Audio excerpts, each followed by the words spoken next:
Primeiro domingo do mês, abramos no livro do profeta Ezequiel, capítulo de número 5.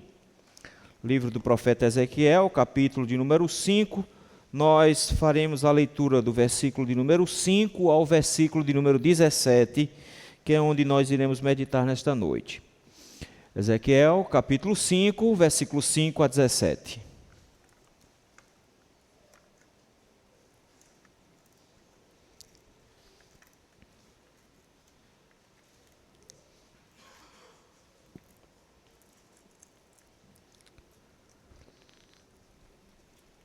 Assim nos diz a palavra do Senhor. Assim diz o Senhor Deus: esta é Jerusalém. Pula no meio das nações e terras que estão ao redor dela.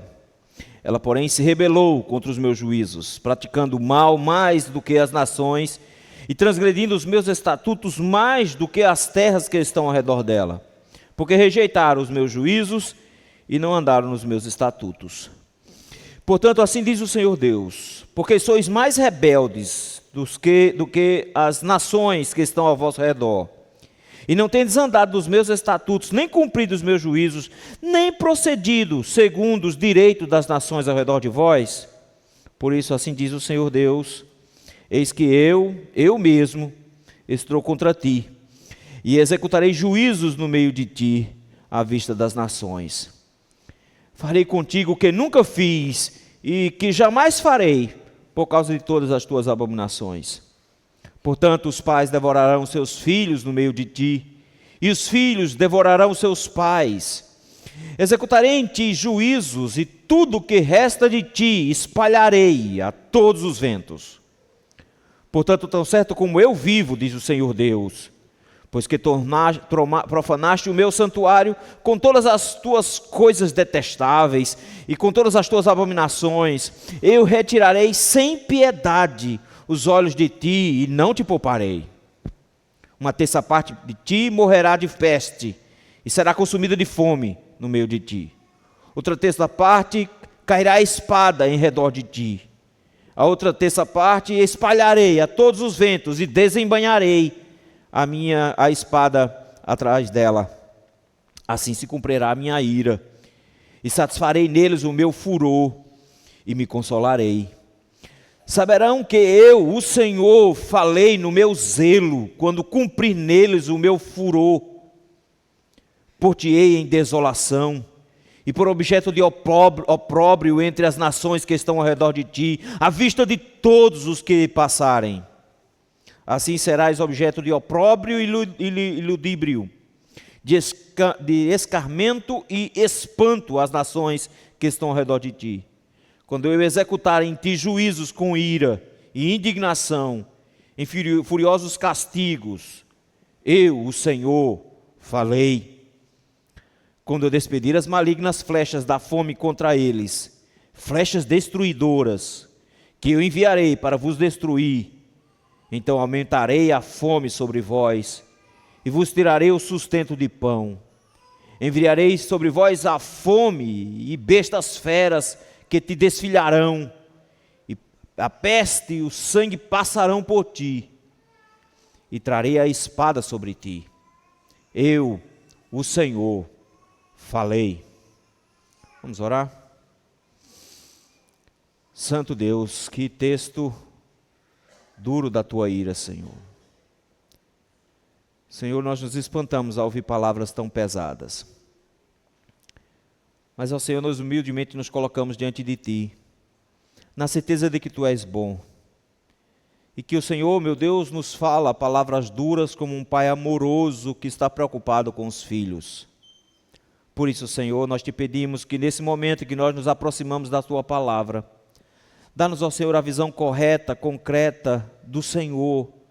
Ajuda-nos, ó Senhor, a enxergarmos a realidade do nosso pecado, a gravidade e a pernicidade dele, Senhor. Ajuda-nos a enxergar, Senhor, como ele é terrível e como, meu Deus, envenena a nossa alma.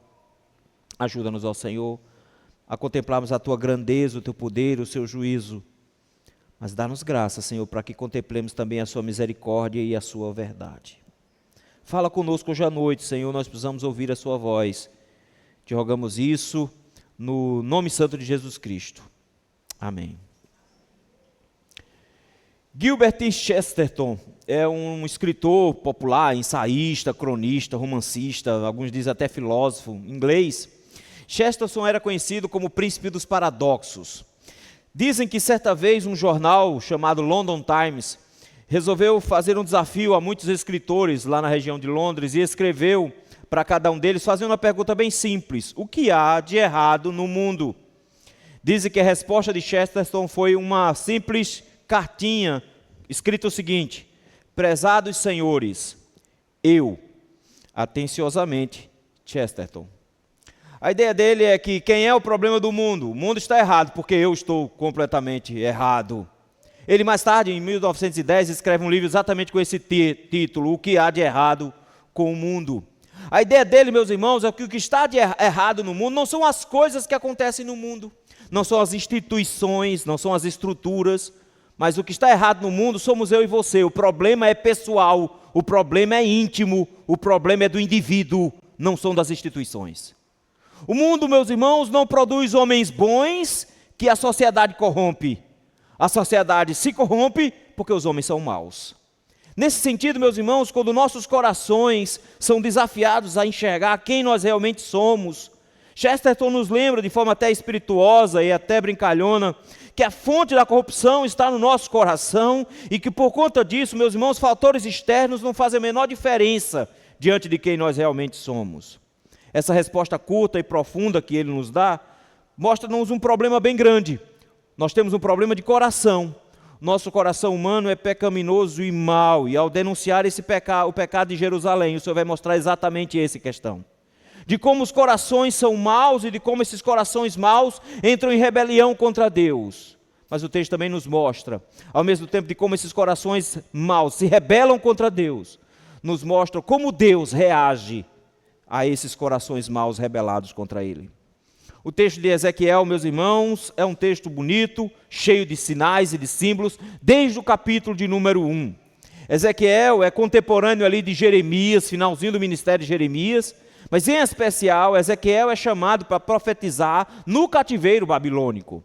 Enquanto Daniel é convidado a profetizar dentro dos palácios, Ezequiel é convidado a profetizar no meio do povo.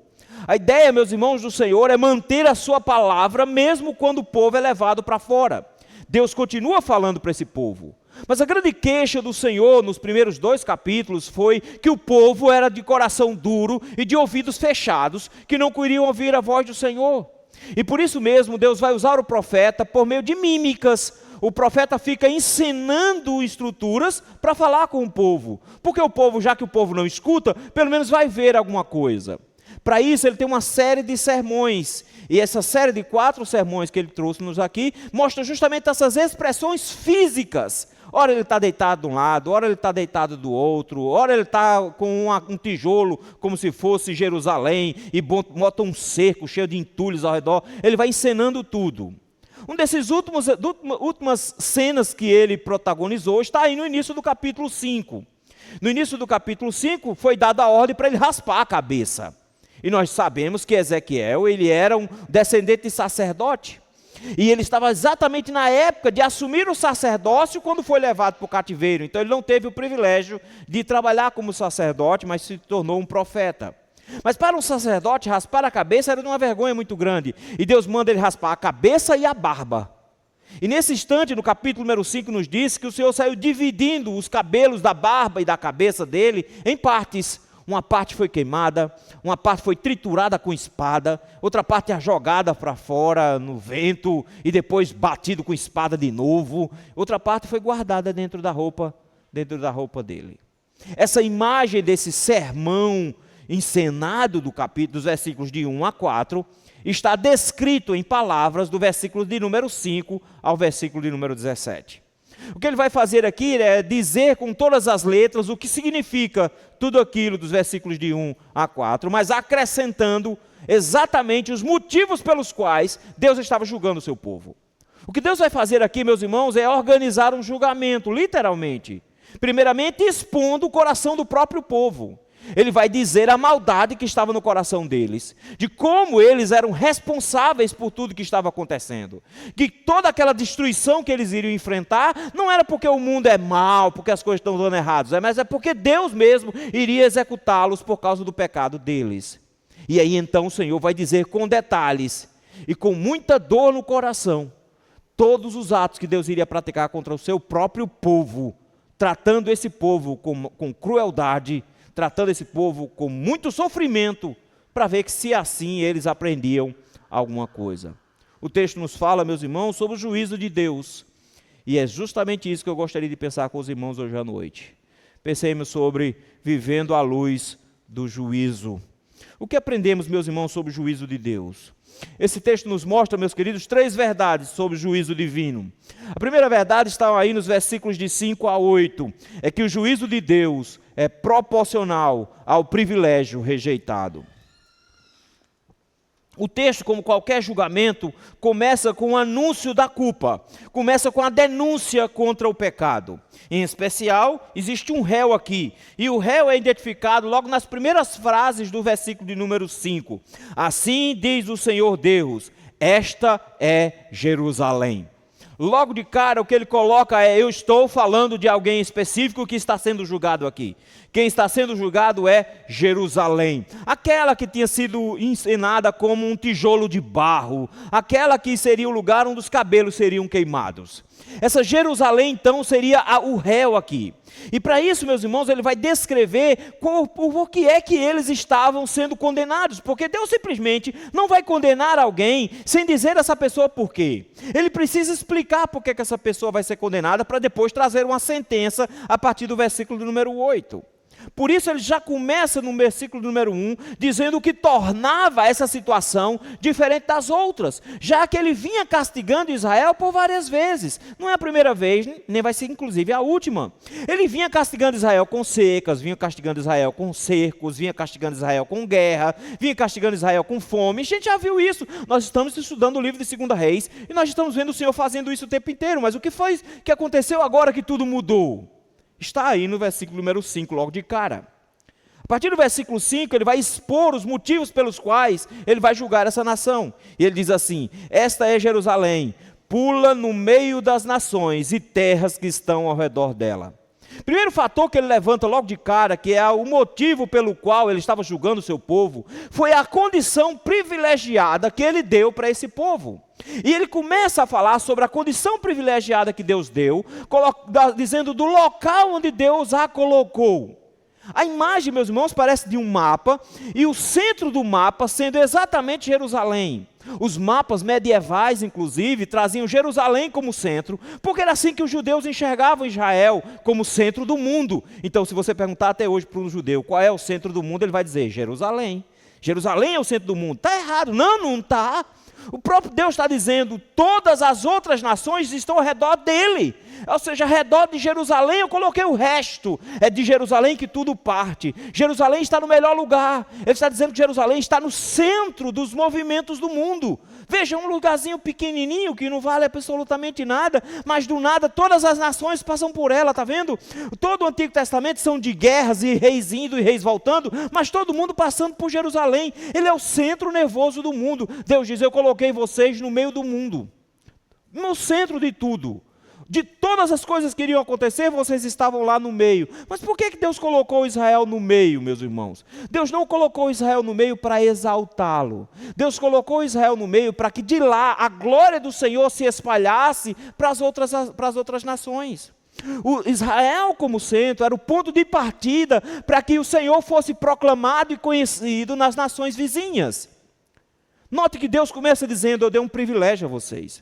E o privilégio que eu concedi a vocês foi colocar vocês no melhor lugar do mundo. E colocar vocês num ponto de referência de onde vocês poderiam alcançar todas as pessoas. Mas olha o que acontece no versículo 6. Versículo 6, meus irmãos, ele começa agora a denunciar o pecado. E ele mostra como Israel foi capaz de transformar essa centralidade que Deus deu para ele no mundo em uma coisa completamente subvertida. Porque ele diz no versículo 6, ela, Jerusalém, porém, se rebelou contra os meus juízos. Nota que ele descreve Israel como um povo rebelde. E a rebelião está, meus irmãos, exatamente quando nós sabemos o que fazer e fazemos o contrário do que deveríamos fazer. A rebelião está quando eu sei qual é a regra e eu vou conscientemente e quebro a regra. Ele está dizendo que colocou Israel no meio do povo para ser luz entre as nações, como fala o profeta Isaías, mas do nada Israel se tornou alguém rebelde que quebra as leis. No momento em que Israel começa a quebrar as leis, meus irmãos, Israel subverte a sua missão. Se a missão de Israel era levar luz aos povos, levar a santidade de Deus aos povos, no momento que ela subverte a regra e se torna rebelde, ela passa a levar o pecado aos povos, ela passa a levar a podridão aos povos. Então ela inverte a ordem. Por isso olha a denúncia. Você se tornou rebelde contra os meus juízos, praticando o mal. Mas não só praticando o mal, olha o versículo 6, praticando o mal, mais do que as nações, e transgredindo os meus estatutos, mais do que as terras que estão ao redor dela.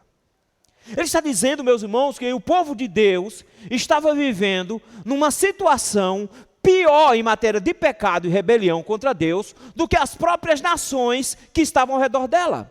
Vejam que ao invés de ser bênção para as nações, ela estava se tornando um mau exemplo para as nações, porque ela se tornou protagonista. Jerusalém era protagonista agora em pecado. Ela estava inovando, mas não inovando em santidade, ela estava inovando em imoralidade, ela estava inovando em idolatria, ela estava exportando maldade. Ele está dizendo, de todas as nações ao redor, Israel se tornou pior. Mas por que Israel está tão ruim assim? Idolatria e imoralidade estava correndo solta. Eles estavam abraçando os deuses estranhos e, consequentemente, as suas práticas. E aí, como consequência, corrupção, como consequência, juízes iníquos, como consequência, o roubo e a fraude estavam soltos. E esse povo, agora contaminado, envolvido no pecado, não estava sequer notando de como eles estavam manchando o nome de Deus diante dos povos.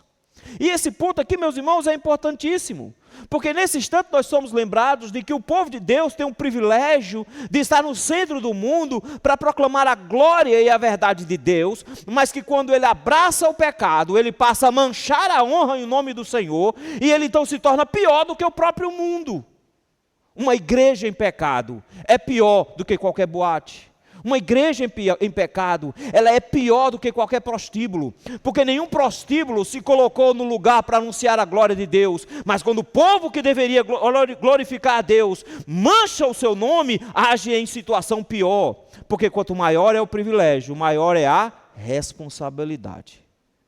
Deus diz, eu dei privilégios para vocês. Vocês são o centro do mundo, vocês deveriam expandir a minha glória para as nações, vocês se tornaram rebeldes e se tornaram piores, transgrediram os meus estatutos, transgrediram os meus juízos, se rebelaram contra mim, mais do que as nações vizinhas, fazendo o quê? Versículo 6, rejeitando os meus juízos e não andando nos meus estatutos. Vocês passaram a fazer o oposto do que eu mandava. Quando o povo de Deus, meus irmãos, se esquece da vontade do Senhor, quando o povo de Deus passa a fazer o contrário do que o Senhor manda, ao invés de uma bênção para o mundo, se torna uma maldição por onde passa. Igrejas falsas, pregadores falsos, igrejas, meus irmãos, de mau testemunho, não é simplesmente um mau testemunho para a comunidade evangélica, é o manchar do nome de Deus, trazendo sobre si mesmos juízos ainda maiores do que o juízo do mundo. O Senhor diz, não dá para ficar desse jeito, não vai ficar desse jeito. Versículo número 7 e 8, ele vai terminar a sua denúncia da seguinte maneira.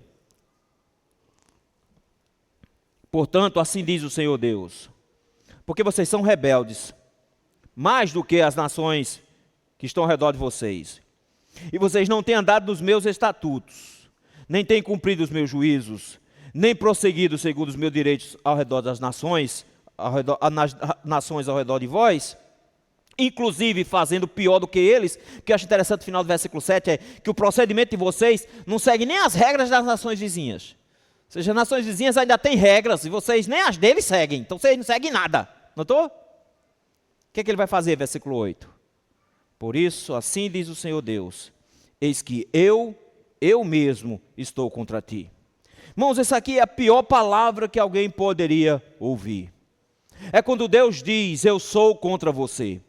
O apóstolo Paulo diz uma frase muito bonita, se Deus é por nós, quem será contra nós? Mas ele está dizendo aqui o oposto, não estou? Se Deus é contra nós, a pergunta é, e agora? Quem poderá nos defender? Não estou? Não há como mexer nisso. Não tem como se defender. Ele está dizendo eu. E olha a ênfase que ele dá. Eu mesmo. Ele está dizendo, quem está vindo contra vocês não é a Babilônia. Quem vai vir contra vocês não é a Síria. Não são as nações vizinhas. Não são os inimigos grandes. Não são grandes potências. Não são nações más. Quem está vindo contra vocês não são homens maus. Quem está vindo contra você sou eu. É Deus, meus irmãos, que se coloca como inimigo de Israel. A pior coisa que o povo de Deus pode ouvir é quando Deus diz, eu estou contra vocês. E ele faz questão de frisar isso, para que eles não achassem que o culpado eram as nações vizinhas, como eles achavam que eram. Eles acharam que as nações vizinhas eram mais, e que por isso estavam invadindo eles, e que Deus iria salvá-los a qualquer minuto, que Deus iria intervir a qualquer minuto, porque Deus gostava deles. Deus está dizendo, vocês não entenderam, não é Babilônia que está invadindo, sou eu mesmo, em pessoa. Deus se encarrega de julgar o seu povo. E escutem, Deus sempre começa o seu juízo de dentro do seu povo.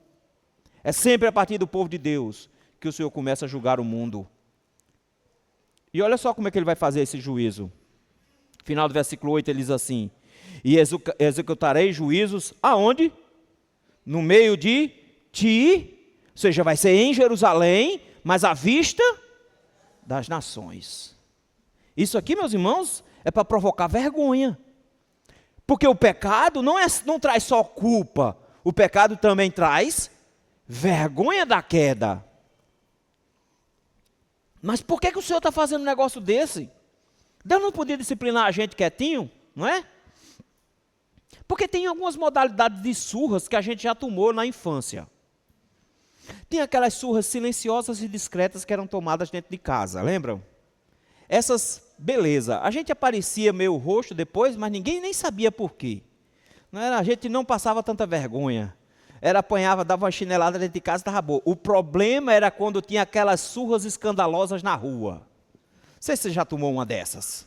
Que a mãe vinha benzendo você com um sarrafo nas costas e os seus colegas fazendo ihu.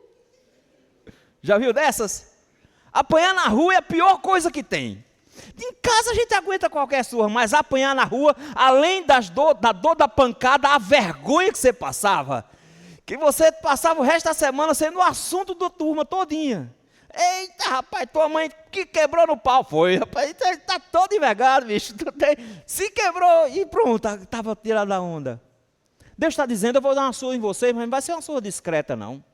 Não vai ser uma surra dentro de casa, colocando vocês de joelho no milho, não. Eu vou dar em vocês uma surra na rua.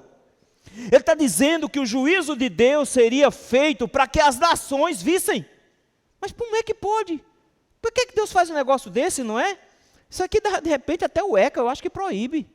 Não tem como fazer, dar uma surra assim e humilhação no meio da rua, né? Não pode fazer uma humilhação dessa no meio da rua.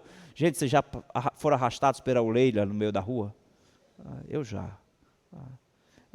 A gente dá vontade de dizer, arranque logo a orelha e leve, mas me deixe em paz aqui, né? O Senhor está dizendo, eu vou machucar vocês diante de todos, sabe por quê? Porque vocês tinham uma função, pregar para o mundo. Vocês tinham a função de proclamar algo para o mundo. Vocês deveriam anunciar ao mundo a minha graça e a minha misericórdia. Vocês deveriam anunciar ao mundo o meu perdão. Vocês deveriam anunciar ao mundo a minha luz. Era isso que vocês deveriam levar para o mundo. E o que é que vocês fizeram? Fizeram o contrário. Vocês resolveram pecar. Vocês resolveram espalhar o pecado ao invés da cura. Foi isso que vocês resolveram fazer. Então vocês serão pregação de todo jeito. O povo de Deus, ou é pregação quando Deus é louvado na boca dos povos por causa dele, ou Deus é louvado na boca dos povos quando executa o juízo. Ele está dizendo, eu serei louvado de todo jeito. Ou eu serei louvado porque você prega e anuncia a minha verdade e faz as coisas certas. Ou eu serei louvado quando as nações virem o que eu faço com quem me desobedece. Israel seria conhecido não mais como um farol no meio das trevas. Israel seria conhecido como um exemplo da justiça divina contra os seus inimigos. Que terrível, não é? Deus está dizendo com todas as letras: vocês tiveram privilégios, eu dei a vocês as condições, disse a vocês o que vocês devem fazer, vocês fizeram o contrário, agora eu vou punir vocês na frente daqueles que vocês deveriam pregar, porque eu preciso ser conhecido entre eles, e se eu não serei conhecido entre eles como Deus amoroso, gracioso e perdoador, eu serei conhecido entre eles como Deus vingativo, que pune os pecados e executa juízo severo, mas eu serei conhecido entre eles por meio de vocês. Queridos, ter privilégios é uma coisa incrível. O apóstolo Paulo diz que eles tinham privilégios. Quando se pergunta se havia alguma vantagem de ser israelita, Paulo responde lá em Romanos dizendo que eles tinham a lei, eles tinham os profetas, o Messias veio deles, a pregação do evangelho veio deles, tudo surgiu deles, mas eles abandonaram o Senhor, tinham muitos privilégios e abriram mão desses privilégios para pecar. Isso nos leva a pensar, meus irmãos, de como nós somos privilegiados. De que como cada um de nós que estamos aqui sentados nesses nossos bancos hoje à noite, como cada um de nós somos privilegiados.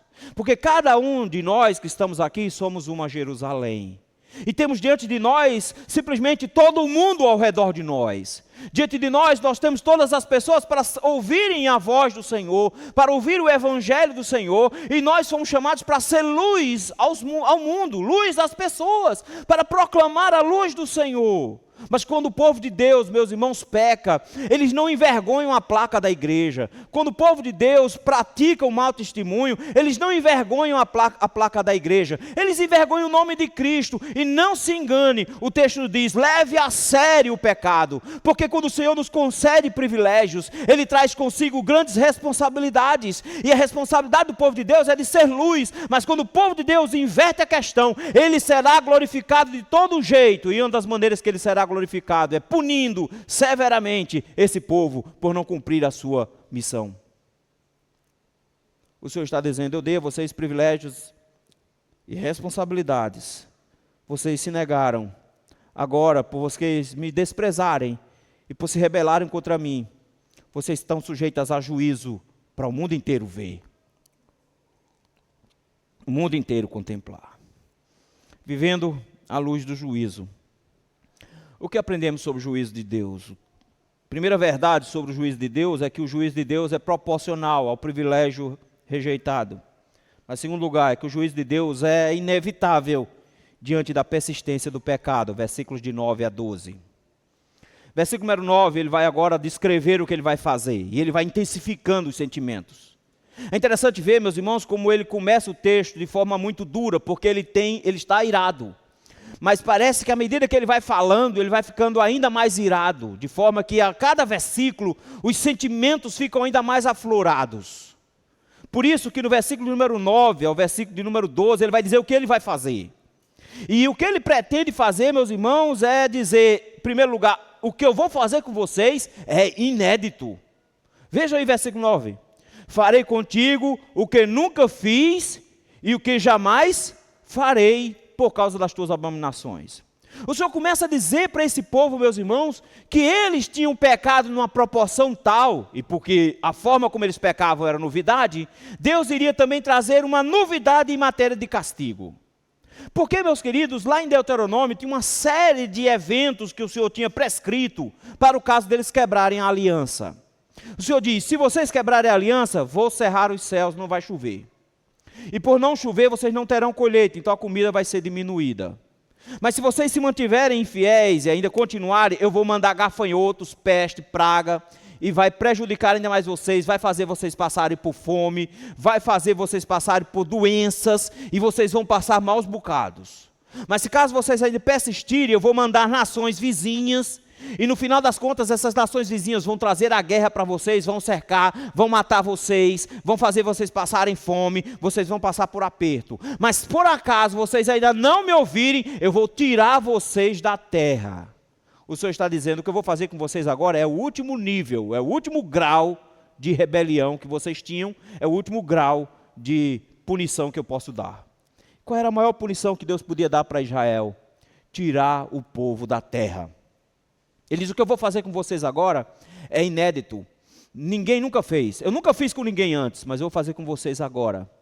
Eu vou fazer algo que nunca fiz e que não vou voltar a fazer por causa das tuas abominações. O que é que ele vai fazer?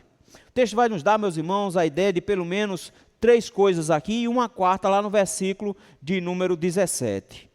Veja aí, versículo 11. Versículo 10. Portanto, os pais devorarão seus filhos no meio de ti, e os filhos devorarão seus pais. Isso já foi dito. Que a moça mais mimosa, está lá no texto da lei, que a moça mais mimosa, que até para botar o pé na terra sente nojo, vai comer o próprio filho nesses dias, de tanta fome que ela vai sentir. Que o pai mais carinhoso que existe, vai matar o filho e vai comer de tanta fome que tem. Aqui ele coloca uma relação na mesma proporção. Ele diz: os pais vão comer os filhos e os filhos vão comer os pais. A questão é quem mata primeiro. Ele está dizendo que a fome seria tão grande que iria desumanizá-los, está vendo? Que eles iam perder a relação de parentesco.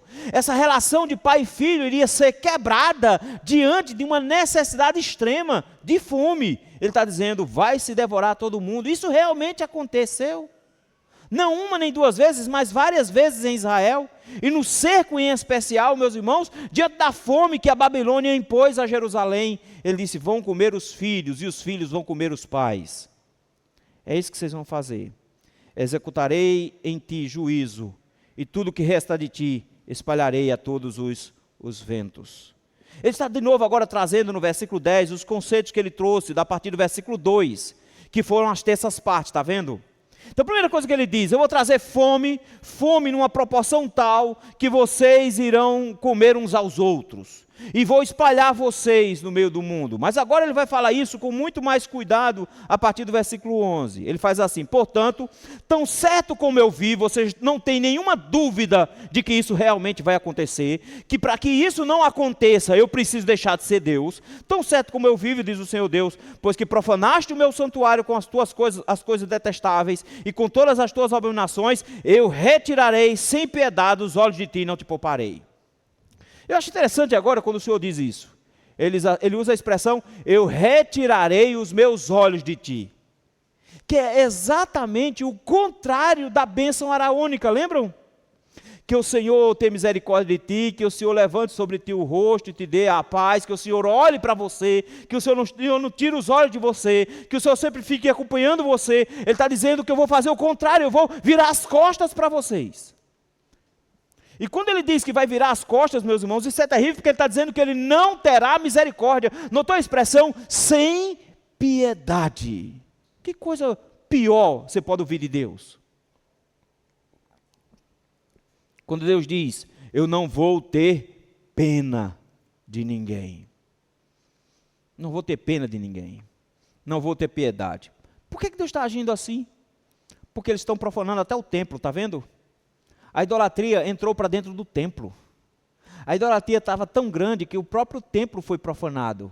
Ele disse que eles trouxeram para dentro do templo coisas detestáveis e abominações. Isso aqui são ídolos, para dentro do templo. A idolatria tinha invadido a adoração a Deus. Eles, a própria adoração foi corrompida, vocês corromperam tudo.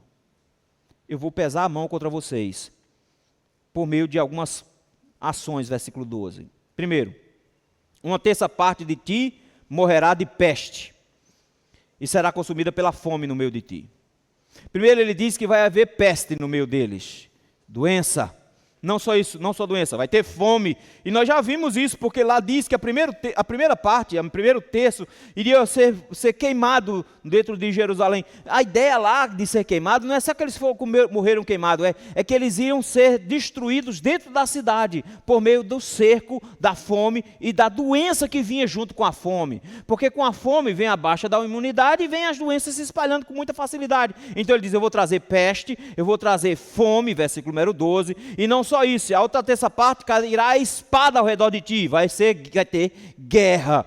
E ele então termina dizendo: e a outra terça parte eu vou espalhar pelo mundo, que é aquele grupinho final dos cabelos, e diz: e esse grupo que vai pelos cabelos, eu ainda vou correr com a espada atrás deles, e não vou deixar eles em paz em canto nenhum. Eles não terão paz até fora dos limites de Israel. Se você se lembrar um pouquinho, lá no capítulo 6 de Apocalipse, fala de 3 de 4 lá também. Lá também fala da fome, lá também fala da peste, lá também fala da guerra, que são 4 cavaleiros. Lembram? Cada um deles é responsável por trazer juízo da parte de Deus. O Senhor está dizendo, eu vou dar um vislumbre aqui do que será o meu juízo final contra vocês. Eu vou dar um vislumbre do que é experimentar a minha ira. Então Deus não iria atacar só numa frente. Deus iria atacar em todas as frentes possíveis. Fome extrema, doença e ainda guerra espalhada na cabeça deles o tempo inteiro, tentando matá-los o tempo todo. Sei o que é pior. Sei o que é pior. A pressão de ter alguém querendo te matar do lado de fora de uma casa, ou dentro de casa com a fome corroendo o coração, te matando e te definhando o tempo inteiro, ou a doença e você definhando até morrer lentamente ou morrer rápido. A questão toda aqui é que ele iria pegar todo mundo e que ninguém iria escapar. Que terrível ver, meus irmãos, de que da mesma forma como eles persistiram no pecado, Deus está dizendo, vocês não terão como escapar do que eu vou fazer. Porque ele diz assim, versículo 12, uma terça parte de ti morrerá de peste, será consumida de fome no meio de ti. A outra terça parte cairá a espada ao redor de ti. A outra terça parte eu espalharei a todos os ventos e desembainharei a espada atrás dela. Isso aqui é o versículos 2, 3 e 4 do início lá, dos cabelos. Ele está dizendo, eu vou atrás de vocês. Vocês terão um juízo inédito, mas nós descobrimos agora que eles teriam um juízo exemplar. Que Deus ia dar um exemplo de como ele faz com os inimigos dele. O povo de Deus tem que ficar muito atento, meus irmãos, e deve ficar atento justamente, meus queridos, porque o Senhor executa o seu juízo de forma terrível. O texto parece dar a impressão, na época de Zedequias, quando eles tentaram fugir do cerco e foram atacados e morreu quase todo mundo que tentou fugir. Não tinha para onde escapar, ou você morria na porta ou morria dentro da cidade. O texto nos mostra que nós não podemos tratar o pecado com leveza. Que nós não podemos lidar com o pecado como se fosse uma coisa normal. Ah, mas é assim mesmo, né? O povo hoje é desse jeito, né? As igrejas estão tudo desse jeito assim. Que pena, que pena. O texto nos lembra, meus irmãos, que o pecado ele é terrível e ele é a atração para o juízo divino. E que o juízo de Deus, meus irmãos, quando se apresenta sobre o seu povo, ele se apresenta com dureza implacável. Que o Senhor, meus irmãos, tem muita paciência, que se ele não executou o juízo ainda, é porque ele tem paciência, diz o apóstolo Pedro, em 2 Pedro capítulo número 3, versículo 9, mas quando ele resolver executar o seu juízo, meus irmãos, ai daqueles que estiverem na frente, porque sofre todo mundo. Nós não podemos achar que pecado no meio do povo de Deus é natural, é assim mesmo, acontece, toda igreja é assim, porque quando toda igreja é assim, é porque toda igreja está debaixo do juízo de Deus. E Deus mais cedo ou mais tarde executará a sua justiça. Vivendo à luz do juízo, meus irmãos, o que é que nós aprendemos sobre o juízo de Deus? A primeira verdade sobre o juízo de Deus é que o juízo de Deus é proporcional ao privilégio rejeitado. A segunda verdade é que o juízo de Deus é inevitável diante da persistência do pecado. E em último lugar, que o juízo de Deus é o meio para revelar a glória redentora do Senhor. A partir do versículo número 13 em diante, ele vai agora, meus irmãos, mostrar toda a dor que ele está sentindo. E vou te ser sincero, ao ler esse texto, não dá pena de Israel. Porque Israel está pedindo por isso. Mas eu fico com tristeza, me solidarizando com o próprio Deus. Porque agora ele vai descarregar emoções, meus irmãos, que no geral, no dia a dia, nós não costumamos em Deus pensando nisso. Mas do versículo 13 até o versículo 17, Deus vai descrever-se, meus irmãos, como alguém extremamente magoado. Como alguém que está angustiado em seu coração pelo que ele vai fazer, mas que ele não consegue suportar as afrontas que estão sendo lançadas contra ele. Olha os termos que ele usa, versículo número 13. Assim se cumprirá a minha ira. Está vendo? Não sei por que as igrejas acham que Deus... Não, eu não creio no teu Deus irado. Dá uma olhadinha aqui. Dá só uma espiada como é que o próprio Deus está dizendo que ele está. Ah não, mas Deus é amor. Está vendo? Olha, dá uma olhadinha de novo aqui, como é que ele diz que ele está aqui.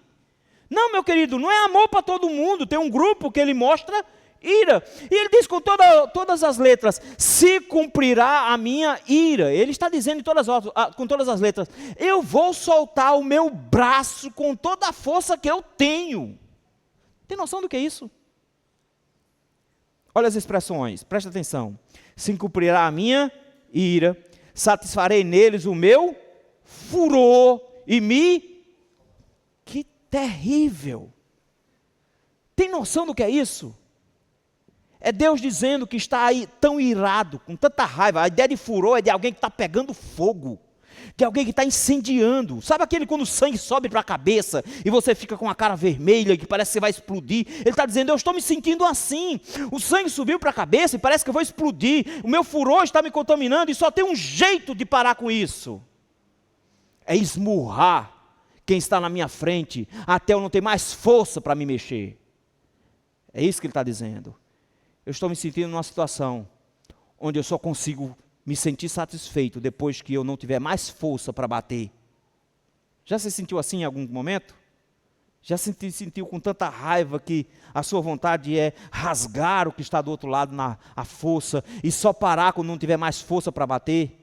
Deus está dizendo, eu só vou me consolar. Olha a expressão, que é a ideia de que eu vou me satisfazer, está vendo? Que eu só vou relaxar depois que eu executar, que eu botar para fora toda a raiva que eu estou sentindo. Ah, mas que coisa feia que Deus está fazendo, não é? Ele não disse para a gente se controlar.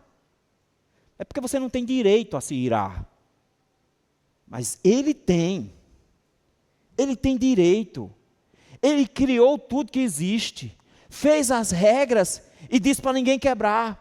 Ele tem direito, ele disse, minha é a vingança. Ele tem direito. Você não tem. E justamente ele está dizendo aqui, eu vou soltar o meu braço com toda a força que eu puder, até eu me acalmar. Ele vai continuar com essas mesmas expressões. Ele vai dizer assim, saberão que eu, o Senhor, falei no meu zelo. A palavra zelo aqui é para ciúme, mas não é o ciúme pecaminoso, é aquele ciúme do tipo da força de vigor que é dado quando alguém está com muita raiva para vingar alguma coisa. É toda essa força que tem dentro dele, ele diz, eu vou lançar, quando eu cumprir neles o meu furor. Quantas expressões de raiva, não é? Não, você não pode achar que Deus está errado nessa história aqui. Porque Ele deu uma chance atrás da outra. Ele encheu esse povo de bênção, encheu esse povo da sua palavra, instruiu o tempo inteiro. E o que foi que eles fizeram? Fizeram o oposto do que Deus mandou. Deus está com razão. Acontece, meus irmãos, que vocês estão tendo aqui no versículo número 13, uma mera gota do que é Deus sem paciência. Quando Deus perde a paciência. Ele é muito paciente. Ele tem muita paciência com a gente. Mas não extrapole, não exagere, porque a paciência dele tem limites. E no dia que ele perde a paciência, é assim que ele se comporta. Ele diz, eu vou executar a minha justiça.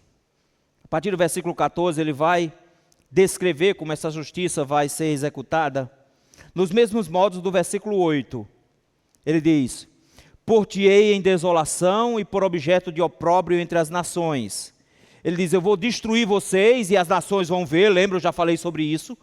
Elas precisavam ver como Deus age com o seu próprio povo, para que se eles não buscavam a Deus por descobrir a misericórdia, eles iriam temer a Deus por ver o que Deus é capaz de fazer. Ele diz, eu vou transformar vocês em motivo de vergonha, de opróbrio entre as nações que estão ao redor de ti. Todo mundo que passar por você vai mangar de você, versículo 15. Olha as expressões, opróbrio, ludíbrio, escarmento, espanto. Ele está dizendo, eles vão passar por você e vão ter sensações, e eu quero que eles sintam isso mesmo. Ele está dizendo, eu quero que quando eles passarem por você e passarem por Jerusalém, e o que antes era uma cidade belíssima, a glória de Israel, e virem só um monte de escombro, com mato por tudo quanto é lado, com esqueleto espalhado por tudo quanto é canto, eu quero que eles vejam isso. Porque aquilo ali seria o anúncio do juízo de Deus, do que Deus é capaz de fazer. Todos eles vão ver, quando eu executar em juízos com ira, indignação, em furiosos castigos. Mas ele não pode fazer um negócio desse, não. Então não pode fazer um negócio desse. Pode? Você acha que ele vai fazer um negócio desse? Olha como é que termina o versículo. Eu, o Deus de Israel, o Deus da aliança, o que dá a ele o direito de fazer isso? Ele disse que faria isso para cumprir a sua aliança. Ele está sendo fiel. Ah, mas Deus é fiel. Exatamente. O versículo 15 está dizendo, ele está destruindo Israel, porque ele é fiel. Ele é o Deus da aliança. E se ele disse que ia bater, ele não é feito esses pais, essas mães Nutella, não. Menino, não faça isso que eu vou te bater. Menino, não faça isso que eu vou bater em você. Vou te dar umas palmadas. O menino, depois de meia hora de traquinando, vai dizer, vem cá, senta aqui. Senta aqui nada, você disse que ia fazer o quê? Dá umas palmadas. Ele agora acha que você é mentiroso.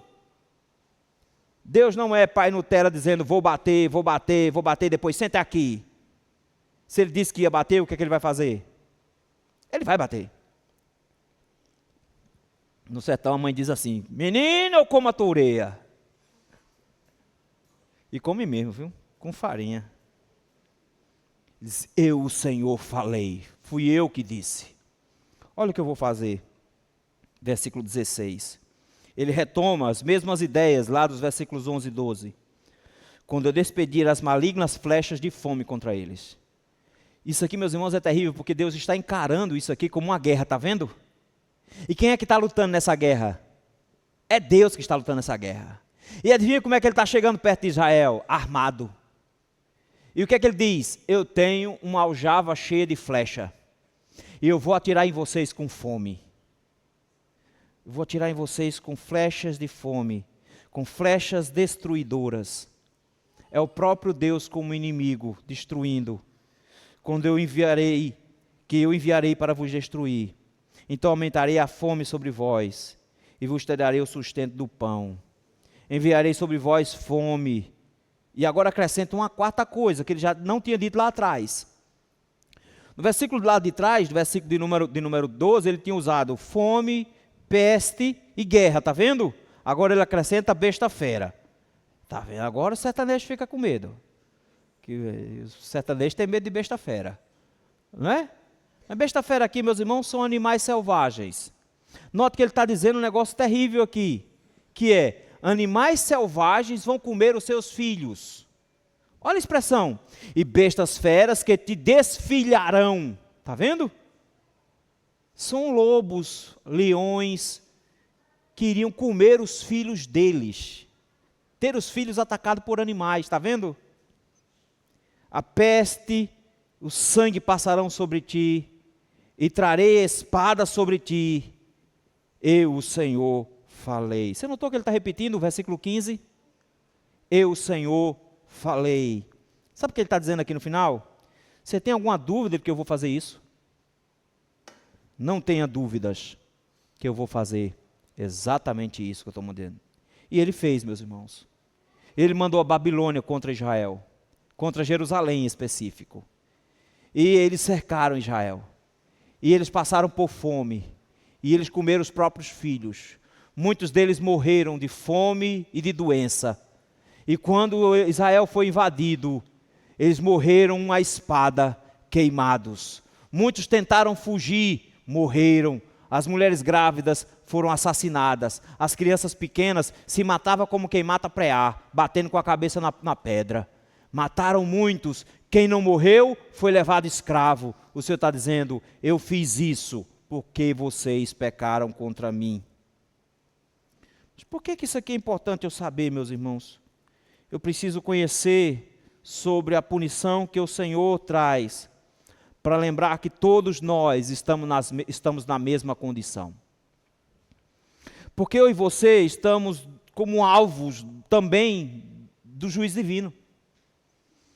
Que quando o Senhor se lança contra uma igreja, contra um povo, contra uma nação, todo mundo paga.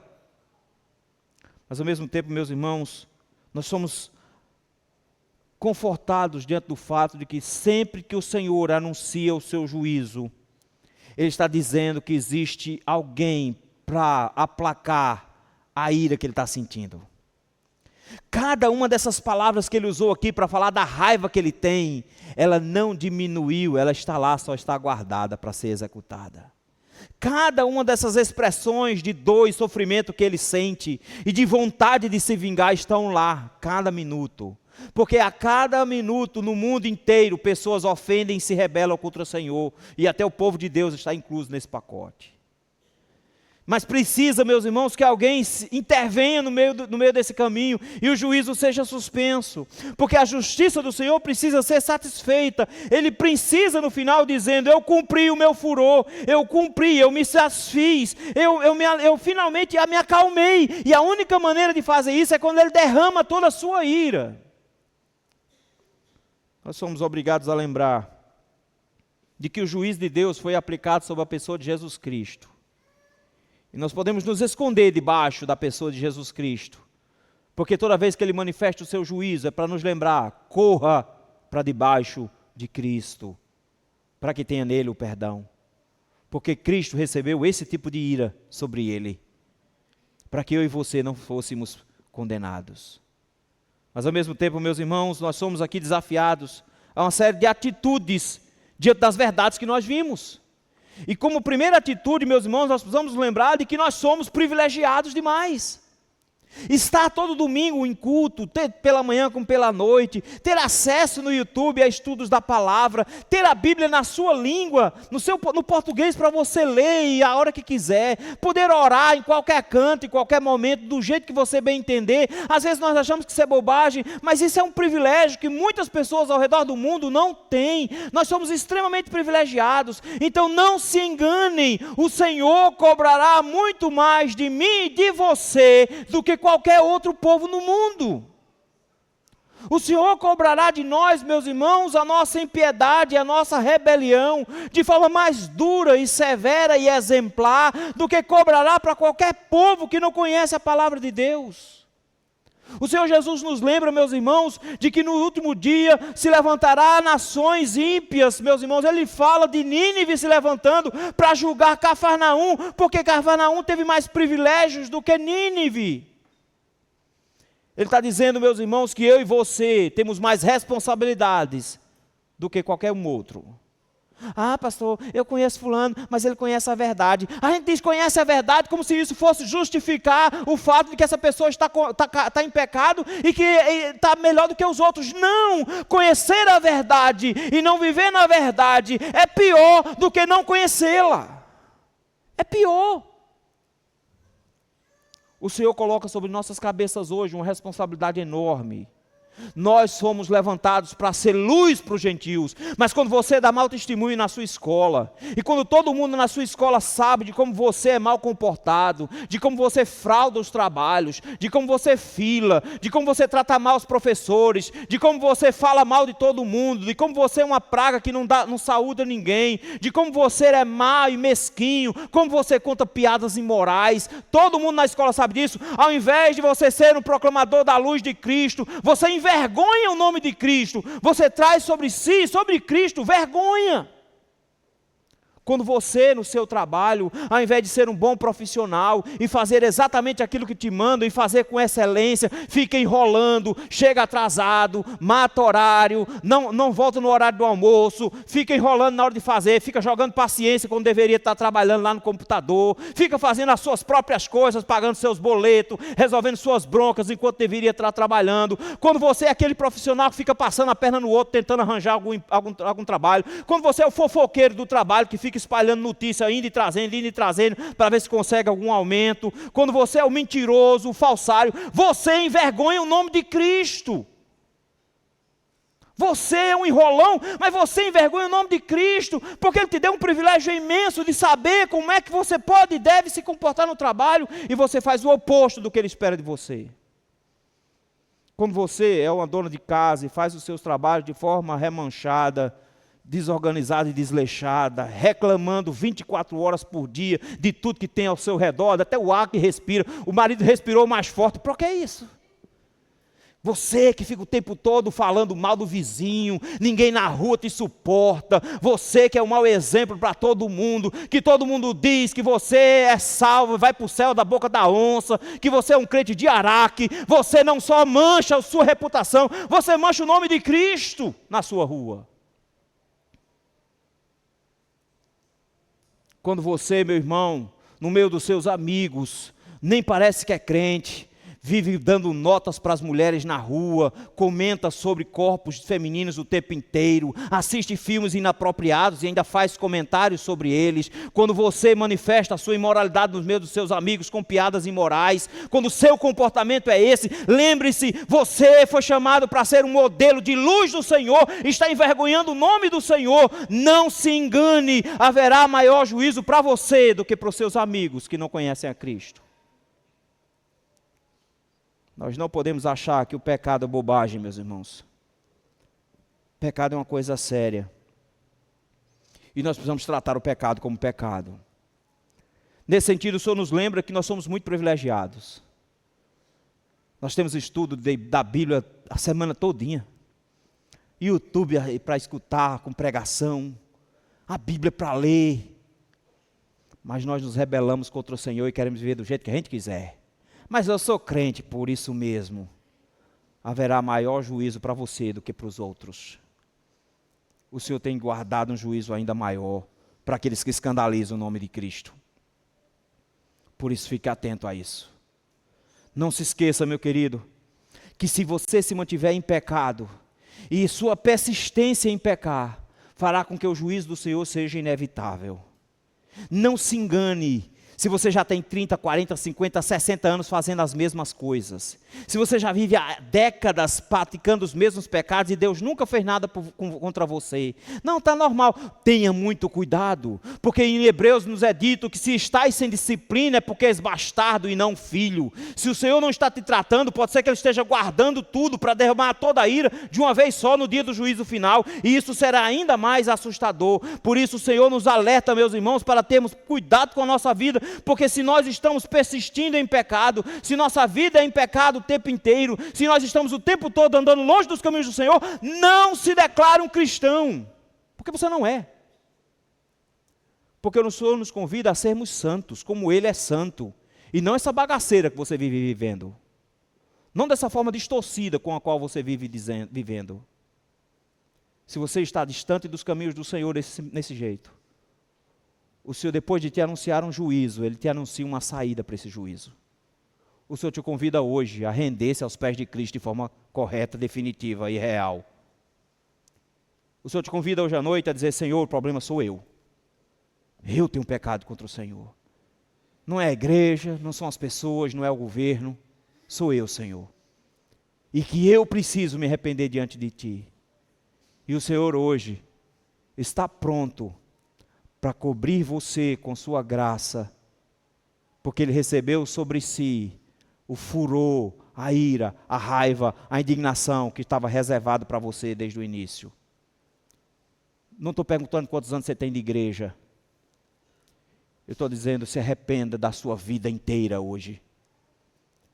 Coloque sua vida em cima da mesa, avalie como ela tem sido e diga: Senhor, tem misericórdia de mim. Porque se eu continuar nesse passo que eu vou aqui, no dia que o Senhor voltar, eu verei a face irada de um Deus tremendo, que irá me julgar sem piedade. Mas o Senhor me alerta hoje, porque o Senhor tem misericórdia ainda para me dar.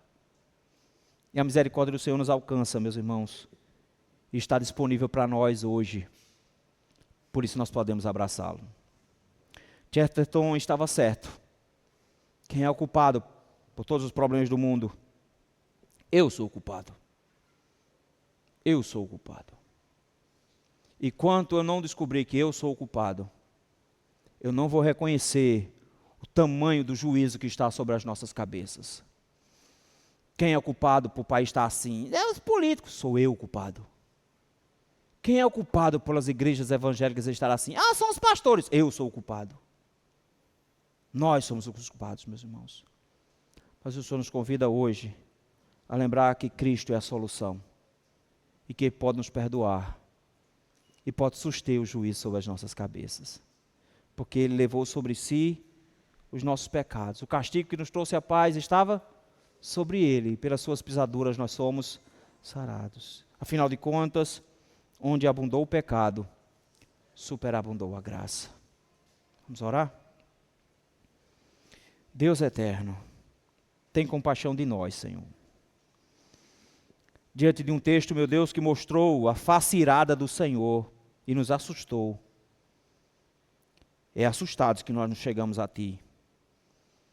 Porque nós nos reconhecemos, meu Deus, no papel de Jerusalém também. Profanamos o Teu culto, trazendo para dentro dos nossos cultos ídolos humanos, cantores, pastores, pregadores, que nós nos inspiramos, mas que na verdade são deuses para nós. Damos a glória a homens que deveria ser do Senhor. Não damos testemunho como deveríamos na rua, Senhor. Nos comportamos como ímpios. Vivemos como pagãos, ateus, materialistas, correndo atrás de coisas e não do Senhor. Damos mau testemunho, Senhor. Mentimos descaradamente para as pessoas, para ganhar qualquer vantagem que seja. Trocamos o Senhor por picolé, por uma passagem de ônibus. Negamos o Teu nome, Senhor, por picuinhas. Tem misericórdia de nós, meu Deus. Tem misericórdia do Teu povo, Senhor, que é quem tem mais praticado isso. Uma vergonha, meu Deus. Igreja Evangélica Brasileira é uma vergonha, Senhor. Tem misericórdia de nós, meu Deus. Derrama, meu Deus, sobre nós do Teu perdão. Gera no Teu povo arrependimento verdadeiro. Precisamos nos arrepender do nosso falso arrependimento. Precisamos, ó Senhor, de conversão verdadeira. E nós que estamos aqui hoje à noite, Senhor, tem compaixão de nós, meu Deus.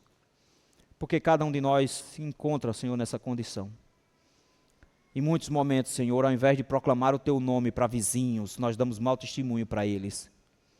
Ao invés de proclamarmos o Teu nome para pessoas que estão ao nosso redor, nós dizemos como é que não ser crente é para eles. Como ser hipócrita. Senhor, que tristeza, Senhor. Tem misericórdia de nós, meu Deus. E na pessoa de Jesus Cristo, Senhor, perdoa os nossos pecados. Limpa-nos, ó meu Deus, e susta, Senhor, o castigo que é nosso. Porque Cristo levou sobre si esse castigo. Para que, Senhor, possamos Te glorificar no final, em ver que Tua graça é maior do que a vida. Por isso nós Te louvamos, Senhor. Ajuda-nos, ó meu Pai, nesse sentido. Converte o nosso coração a Ti. E perdoa-nos os pecados, é nossa oração, no nome santo de Cristo Jesus. Amém. Vamos ficar em pé, irmão?